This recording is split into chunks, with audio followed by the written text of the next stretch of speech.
दुर्योधन का वक्तव्य और संजय द्वारा अर्जुन के रथ का वर्णन।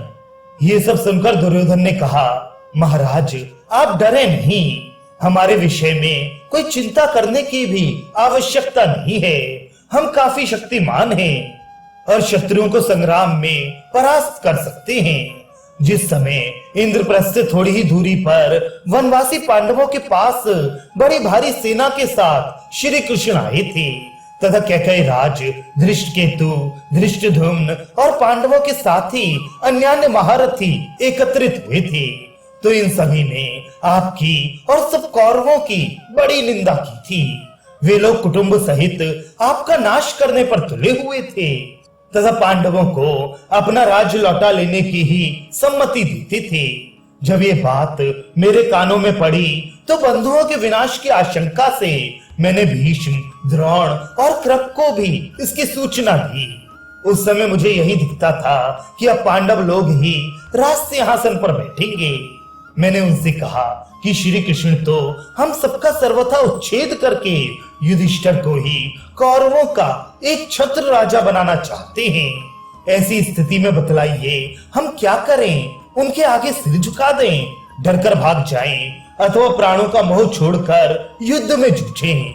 युधिष्ठिर के साथ युद्ध करने में तो निश्चित रूप से हमारी ही पराजय होगी, क्योंकि सब राजा उन्हीं के पक्ष में हैं।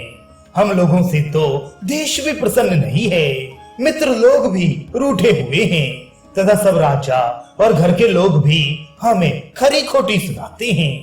मेरी ये बात सुनकर द्रोणाचार्य, भीष्म, कृपाचार्य और अश्वत्थामा ने कहा था, राजन तुम डरो मत, जिस समय हम लोग युद्ध में खड़े होंगे शत्रु हमें जीत नहीं सकेंगे। हम में से प्रत्येक अकेला ही सारे राजाओं को जीत सकता है।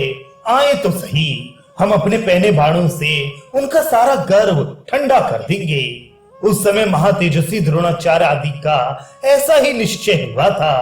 पहले तो सारी पृथ्वी हमारे शत्रुओं के ही अधीन थी, किंतु अब वह सबकी सब हमारे हाथ में है। इसके सिवा यहाँ जो राजा लोग इकट्ठे हुए हैं वे भी हमारे सुख दुख को अपना ही समझते हैं। समय पड़ने पर ये मेरे लिए आग में भी प्रवेश कर सकते हैं और समुद्र में भी कूद सकते हैं, ये आप निश्चय माने।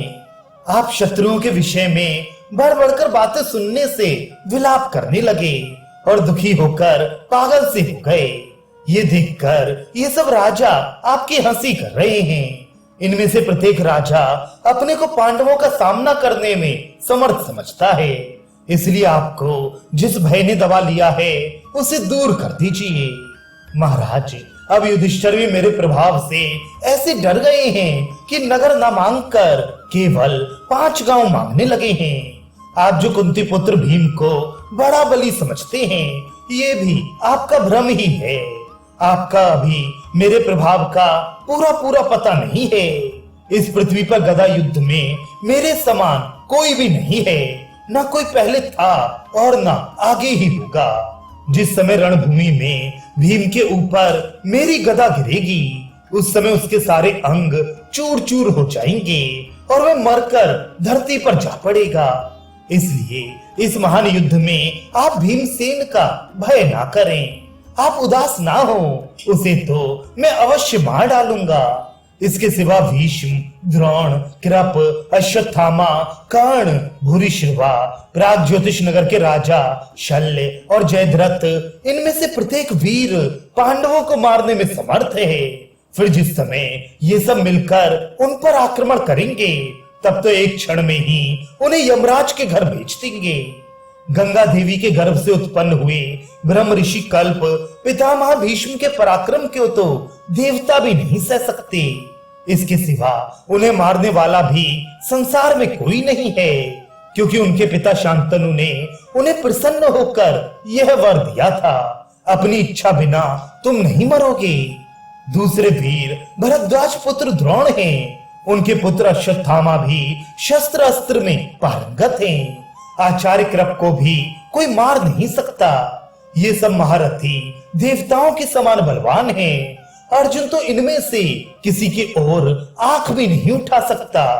मैं तो कर्ण को भी भीष्म, द्रोण और कृपाचार्य के समान ही समझता हूँ। संशप्तक क्षत्रियों का दल भी ऐसा ही पराक्रमी है।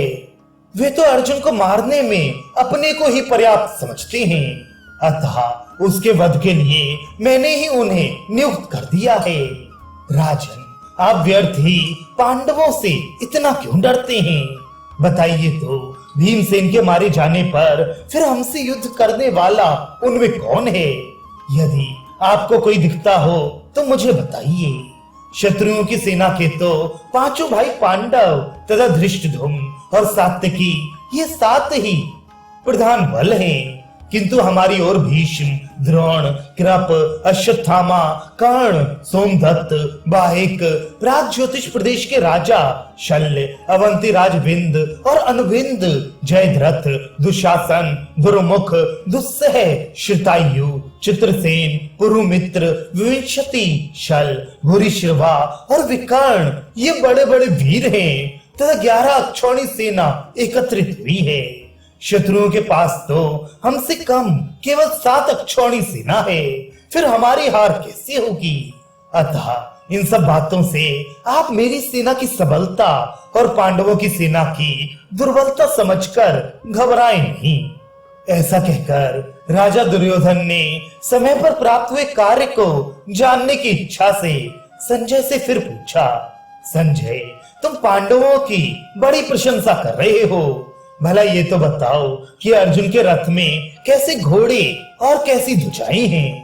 संजय ने कहा, राजन, उस रथ की ध्वजा में देवताओं ने माया से अनेक प्रकार की छोटी बड़ी दिव्य और बहुमूल्य मूर्तियां बनाई हैं।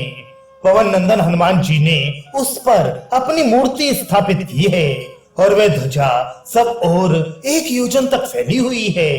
विधाता की ऐसी माया है कि वृक्ष आदि के कारण भी इसकी गति में कोई बाधा नहीं आती। अर्जुन के रथ में चित्ररथ गंधर्व के दिए हुए वायु के समान वेग वाले सफेद रंग के उत्तम जाति के घोड़े जुटे हुए हैं।